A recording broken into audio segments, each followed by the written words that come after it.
And good morning, Rim Country. Chris Higgins here in the studio. Hope you're having a wonderful Friday morning and enjoying all that rain out there. It looks like possibly blue skies. I don't know, might be coming, or maybe some more clouds and a little more rain. Well, whatever it is, we'll take it. Whatever we get, we'll take it. Well, this morning in the studio for our 10 a.m. Community Spotlight program, we're talking with Banner Payson Medical Center and CEO Hoyt Skabelund in the studio. Good morning, Hoyt. Good morning, Chris. Thanks for having us. You're very welcome. And also Brad Bain, the Emotional Wellness Counselor at Banner Payson Medical Center. Good morning, Brad. Good morning. Thank you so much, guys, for coming in this morning. Just to share with our listeners and viewers about the Emotional Wellness program at Banner Payson Medical Center and anything else that might come up this morning, because there's always something happening at Banner, and you smile. This morning it's rained. We're redoing the, resurfacing our parking lots, addressing a lot of drainage issues, especially because of concerns when the wintertime comes and the ice. And so we have a couple areas that we're under construction, so to speak. Now we have to pump the water out, you know, so a little swimming pool in a few areas, but that's just how it goes. Yes, yeah, well, and yeah, this I guess highlights those drainage issues. Amen. Amen. And we'll take the rain. I will never defer the rain. Oh, I know. We need it. Well, Brad, so this morning we're going to be talking about the emotional wellness program you have for people 55 plus. Yes. And so is your program or what you do only for 55 plus, I guess? Start there. Yes, on the most part. Okay. Yeah, there might be an exception now and then, but that's the general spiel. They have to be at that age. Well, I think you're in the right community then. So, I mean, the target, or you're hitting it. Chris and I were reminiscing that we are both 55. I know. And so now we're considered geriatric. Why are you serious? Yeah. So this program is a geriatric program. Oh, 55 plus. You man. feeling a little arthritis today? Yeah, Hoyt, I don't know about this program anymore now. I was feeling good before the program, but, oh boy. So, tell us first, I guess, a little bit about yourself, Brad. How long have you been in Payson?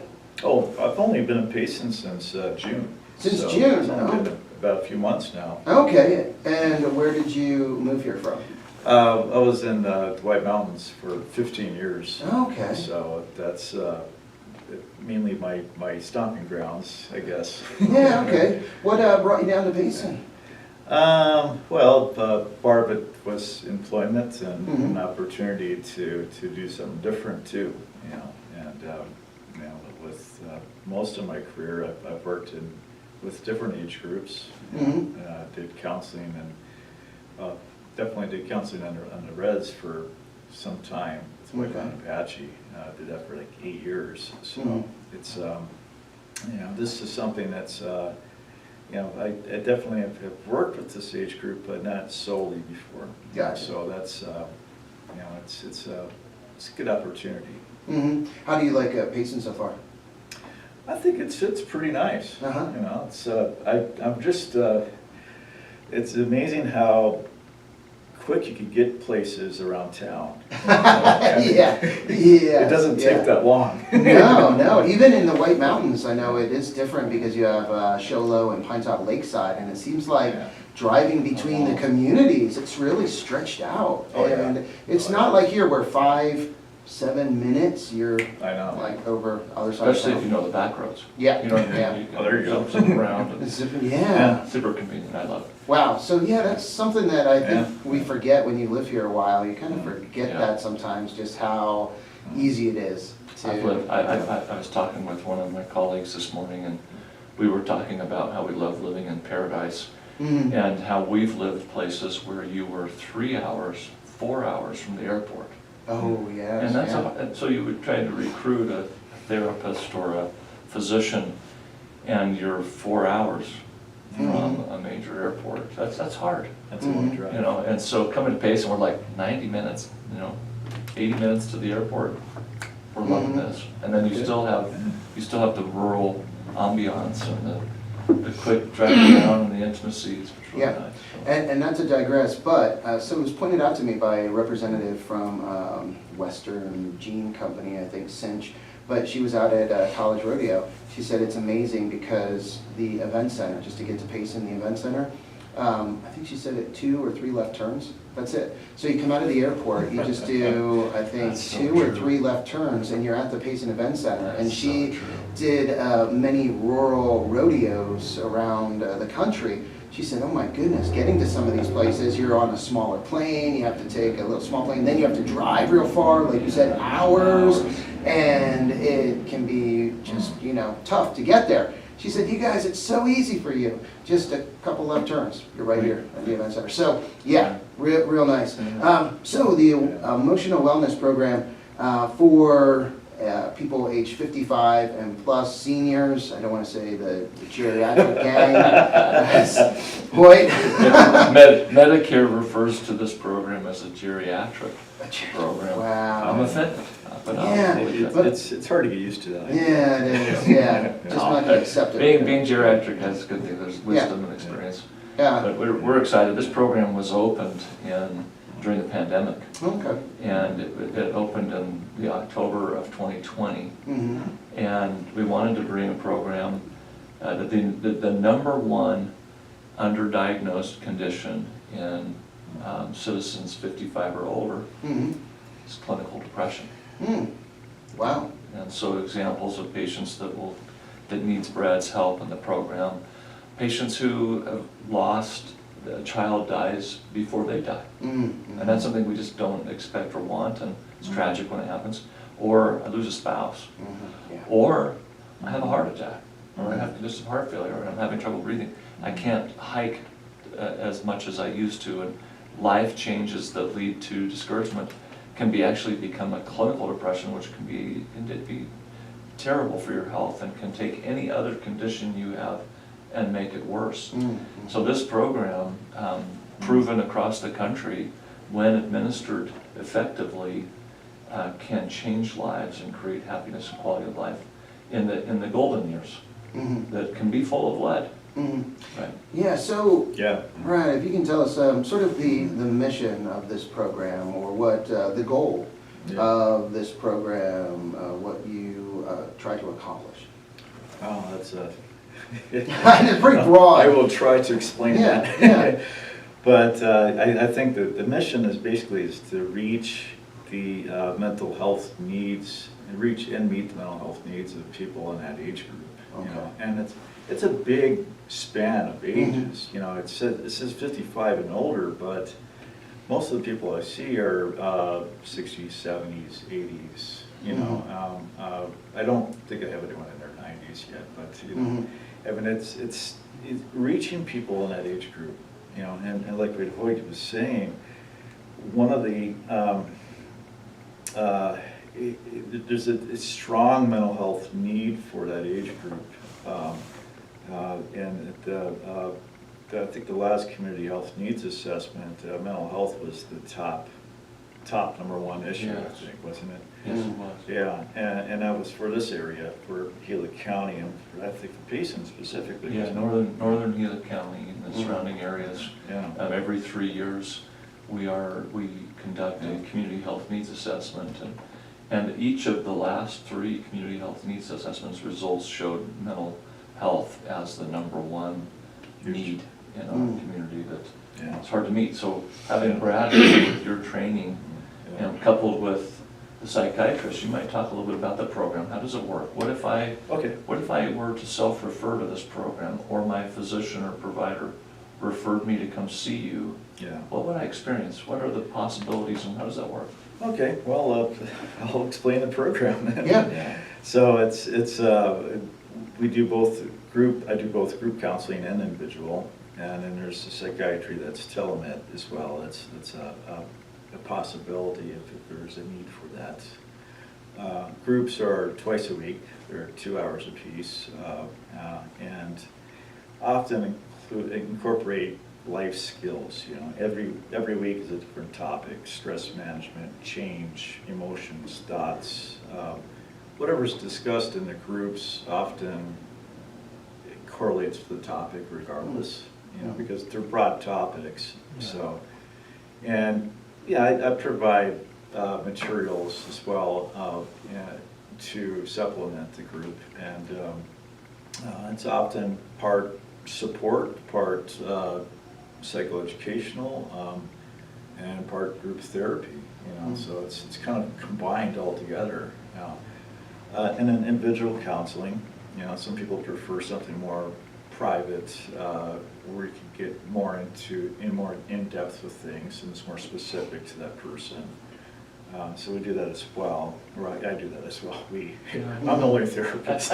So, Is there 3 rotating psychiatrists that, when there might be a medication need or a medication adjustment, or an adjunct addition to help someone to get to where they have some strength and to carry forward? And sometimes it's like diabetes, mental illness. I think we sometimes skirt the issue, and this is not a willpower issue alone.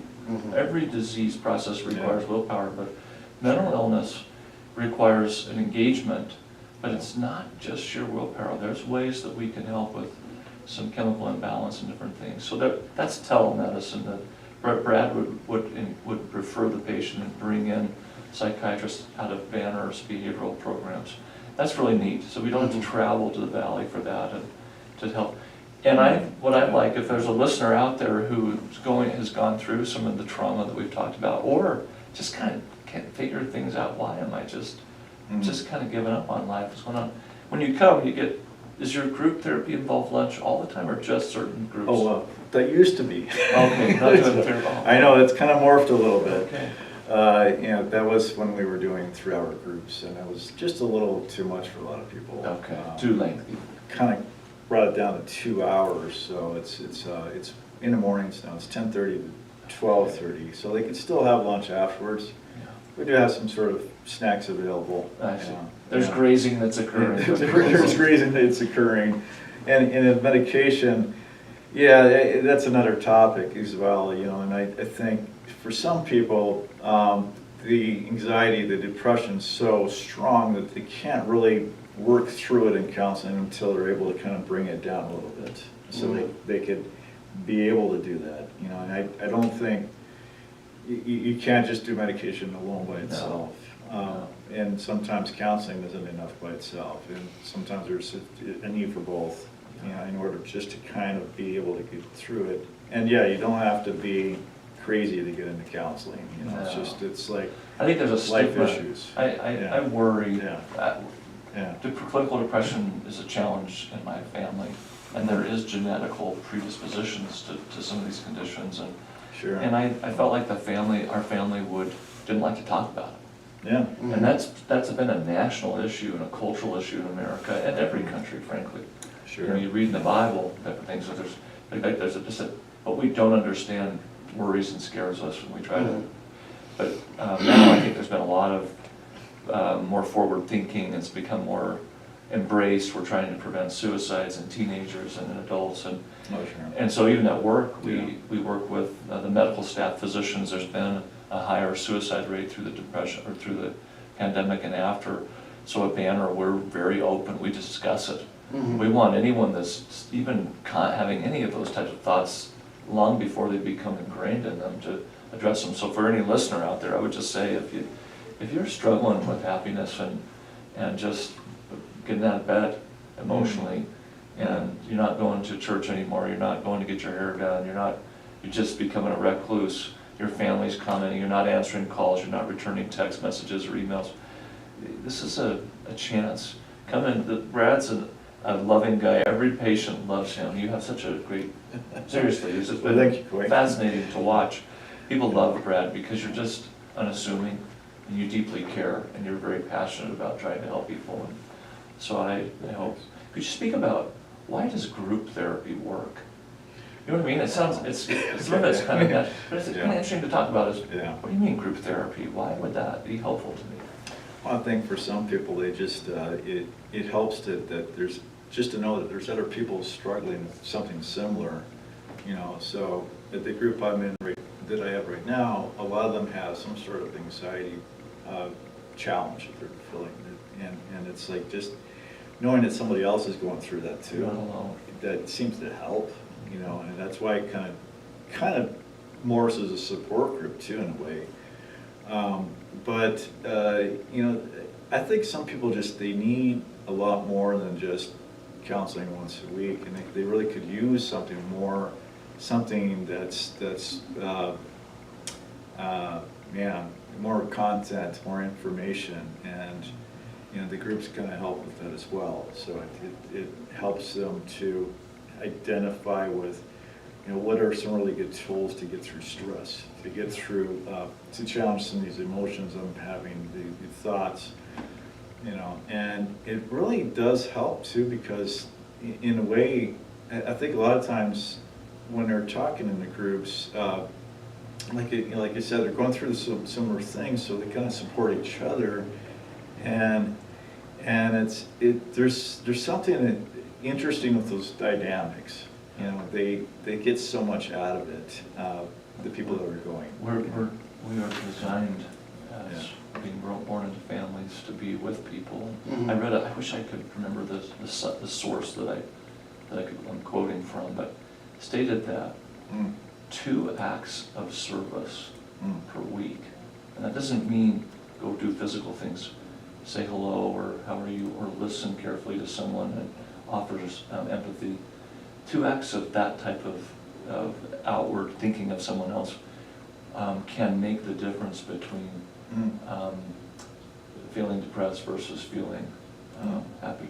Wow. So I think group therapy probably provides opportunities to listen to someone and to comment and say, oh, I'm so sorry, and to empathize with them. It's an act of service. So something about being outward. Sure. And I think in this nation today, we've become so disagreeable that we're not getting 2 kind acts per week. We need to be good boys and good girls. That's what someone said earlier this week. They said there's such benefit of being a good boy and good girl, because being kind can actually help counter some depression.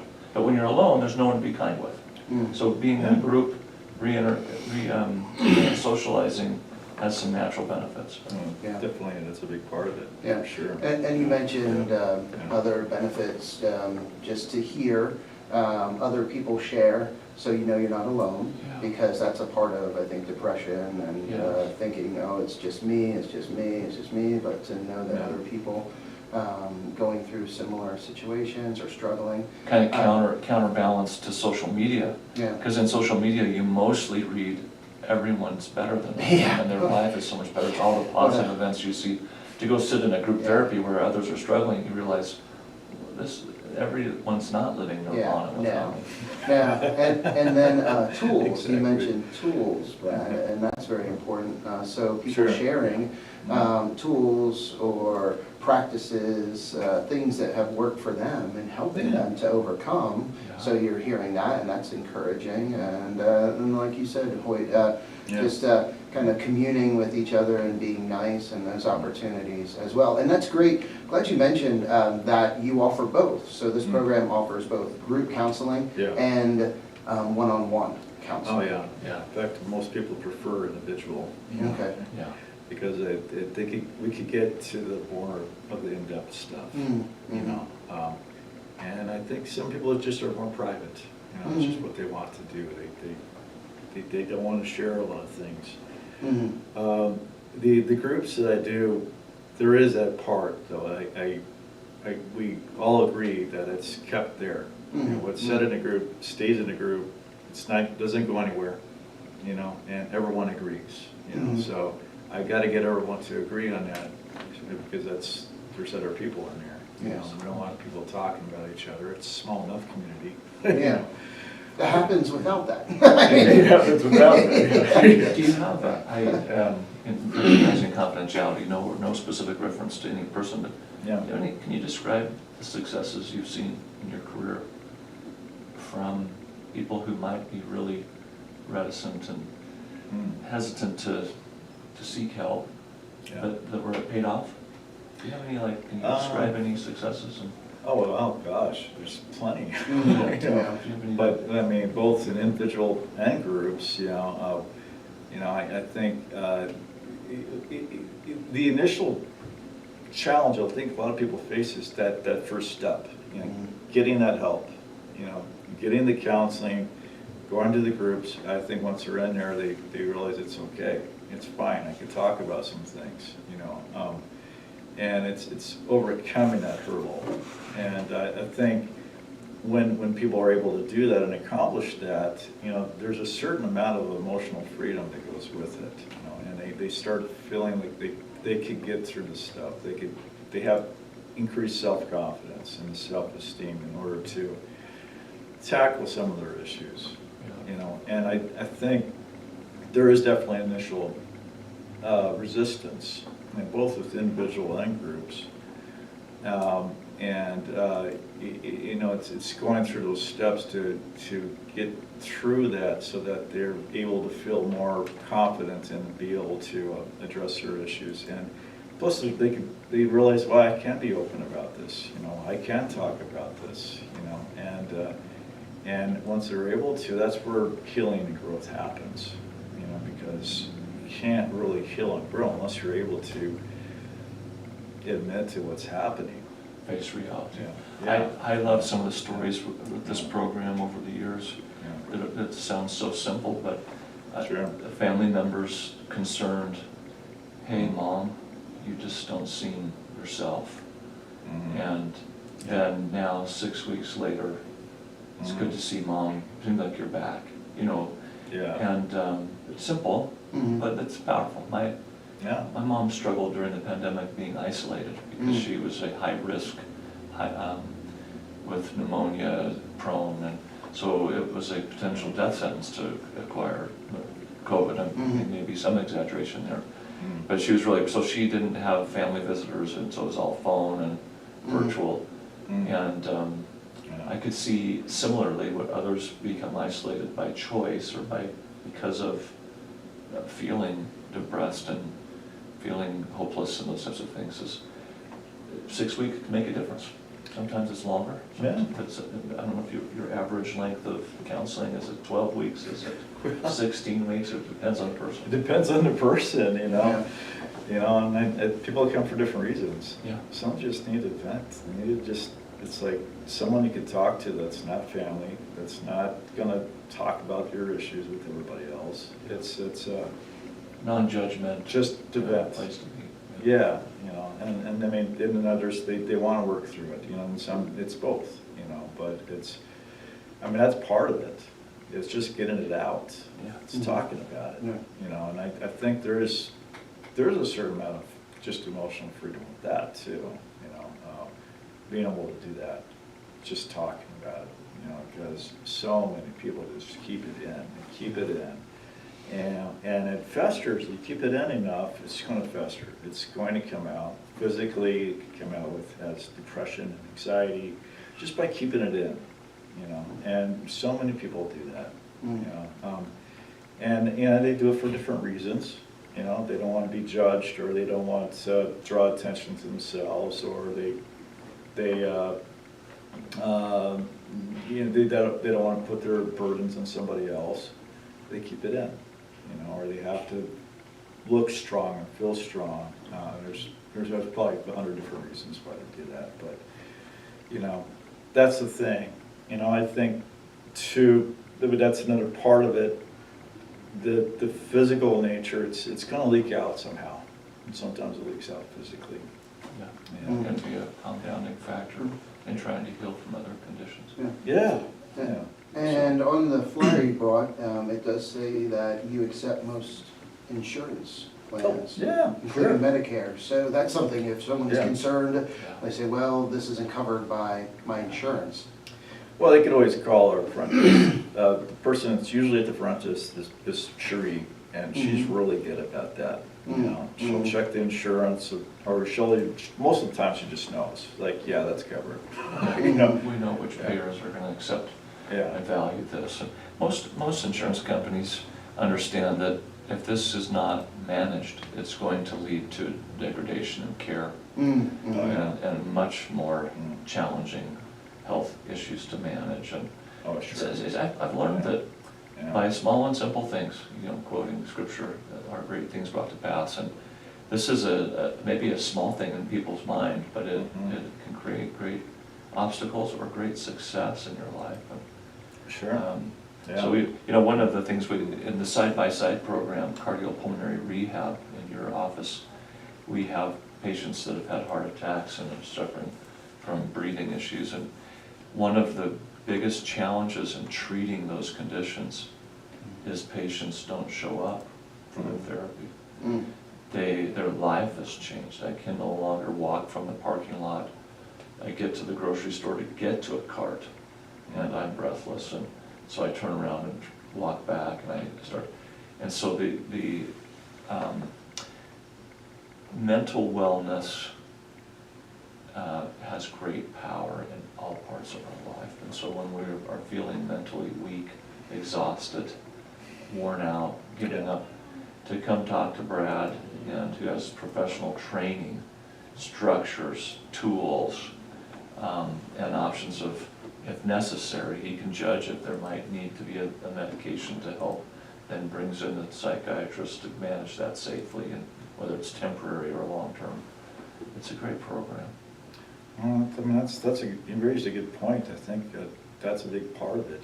That's not only can mental health affect your physical health, but it goes the other way as well. And I think a lot of people that I see, there's been so many life changes, including physical, and they're having a real hard time adjusting to that. The physical changes in their lives. There's other adjustments too. The family dynamics, changes of that, losses, and basic life transitions. But when your physical health changes significantly, that affects everything. And you're just having a hard time adjusting and getting through. So yeah, exactly. And the beauty of that clinic too is because I share the cardiopulmonary clinic. Sometimes people come in and they're going through a lot, and so they just come and get me.